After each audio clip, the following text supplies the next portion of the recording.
കാറ്റാടിക്കാട്ടിലെ എല്ലാവർക്കും പ്രിയപ്പെട്ട ആനക്കുട്ടിയായിരുന്നു തമ്പു. അവൻ എപ്പോഴും പുതിയ കാര്യങ്ങൾ പഠിക്കാനും മറ്റുള്ളവരെ സഹായിക്കാനും ഇഷ്ടപ്പെടുന്നവനായിരുന്നു. ഒരു ദിവസം രാവിലെ ചെറിയൊരു മഴ പെയ്തു. മഴ കഴിഞ്ഞപ്പോൾ ആകാശത്ത് മനോഹരമായ ഒരു മഴവില്ല് വിരിഞ്ഞു. എന്തു ഭംഗിയാണ്! തമ്പു അത്ഭുതത്തോടെ മഴവില്ലിനെ നോക്കി. മഴവില്ലിന്റെ അറ്റത്ത് ഒരു നിധിയുണ്ടെന്ന് കിളികൾ പറഞ്ഞ കഥ അവൻ ഓർമ്മ വന്നു. ആ നിധി അന്വേഷിച്ച് തമ്പു യാത്ര തിരിച്ചു. വഴിയിൽ വെച്ച് അവനൊരു മുയൽക്കുട്ടിയെ കണ്ടു. ചെറിയൊരു മരക്കൊമ്പ് വഴിയിൽ വീണു കിടന്നതിനാൽ അതിന് മറുകരയിലേക്ക് പോകാൻ കഴിഞ്ഞില്ല. തമ്പു തന്റെ തുമ്പിക്കൈ കൊണ്ട് ആ കൊമ്പ് മാറ്റിക്കൊടുത്തപ്പോൾ മുയൽ സന്തോഷത്തോടെ തമ്പുവിന് നന്ദി പറഞ്ഞു. അല്പദൂരം കൂടി നടന്നപ്പോൾ ഒരു മയിൽ വിഷമിച്ച് നിൽക്കുന്നത് കണ്ടു. അതിന്റെ മനോഹരമായ ഒരു തൂവൽ കുറ്റിച്ചെടിയിൽ കുടുങ്ങിയിരുന്നു. തമ്പു വളരെ ശ്രദ്ധയോടെ തൂവൽ വെടിവെച്ചു. മയിൽ സന്തോഷത്തോടെ തന്റെ ചിറകുകൾ വിരിച്ച് നൃത്തം ചെയ്തു. യാത്ര തുടർന്ന് തമ്പു ഒരു കുന്നിൻ മുകളിലെത്തി. പക്ഷെ മഴവില്ല് അവിടെയും ഉണ്ടായിരുന്നില്ല. അത് വീണ്ടും ദൂരെയുള്ള മറ്റൊരു സ്ഥലത്തേക്ക് മാറിയിരുന്നു. അപ്പോഴാണ് അടുത്തിരുന്ന മുത്തശ്ശനാമ ചിരിച്ചുകൊണ്ടത് പറഞ്ഞത്. തമ്പു, മഴവില്ലിന്റെ അറ്റം ഒരിക്കലും പിടിക്കാൻ കഴിയില്ല. അത് പ്രകൃതിയുടെ മനോഹരമായ ഒരു കാഴ്ചയാണ്.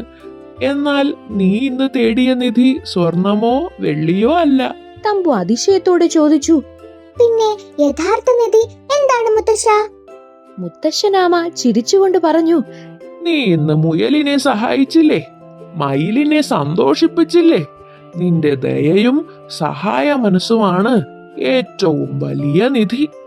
അത് എത്ര പങ്കുവെച്ചാലും കുറയില്ല.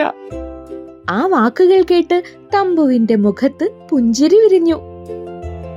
മഴവില്ല് തേടി തുടങ്ങിയ യാത്രയിൽ മറ്റുള്ളവരുടെ സന്തോഷമാണ് തന്റെ ഏറ്റവും വലിയ സമ്പത്തെന്ന് അവൻ മനസ്സിലാക്കി. അന്ന് വൈകുന്നേരം കാട്ടിലേക്ക് മടങ്ങിയ തമ്പുവിനെ എല്ലാ മൃഗങ്ങളും സന്തോഷത്തോടെ വരവേറ്റു. അവന്റെ ഹൃദയത്തിൽ അന്നൊരു പുതിയ സന്തോഷം നിറഞ്ഞിരുന്നു. അപ്പൊ കൂട്ടുകാരെ, ഈ കഥയുടെ ഗുണപാഠം എന്തെന്ന് മനസ്സിലായോ? യഥാർത്ഥ നിധി സ്വർണമോ വജ്രമോ അല്ല. ദയയും സഹായ മനസ്സും നല്ല പ്രവർത്തികളുമാണ് ജീവിതത്തിലെ ഏറ്റവും വലിയ സമ്പത്ത്. സുന്ദരമായ പൂക്കളും പച്ചപ്പും നിറഞ്ഞൊരു ഗ്രാമത്തിൽ ചിമ്മു എന്നൊരു കുഞ്ഞു മുയൽ ജീവിച്ചിരുന്നു. ചിമ്മു വളരെ സന്തോഷവതിയും മിടുക്കിയുമായിരുന്നു. അവൾക്ക് കൂട്ടുകാരോടൊപ്പം ഓടിക്കളിക്കാനും പുതിയ സ്ഥലങ്ങൾ കണ്ടെത്താനും ഒക്കെ ഏറെ ഇഷ്ടമായിരുന്നു. ഒരിടത്ത് അമ്മയാടിന് 3 മക്കളുണ്ടായിരുന്നു. മൂത്തവൻ ചിണ്ടു, രണ്ടാമൻ അപ്പു, ഇളയവൾ ചിന്നു.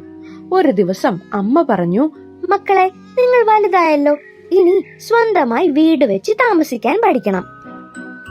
അങ്ങനെ അമ്മ പറയുന്നതും കേട്ട് 3 പേരും വീട് വെക്കാൻ ഒരുങ്ങി. കൂട്ടുകാരെ, ഇഷ്ടായോ?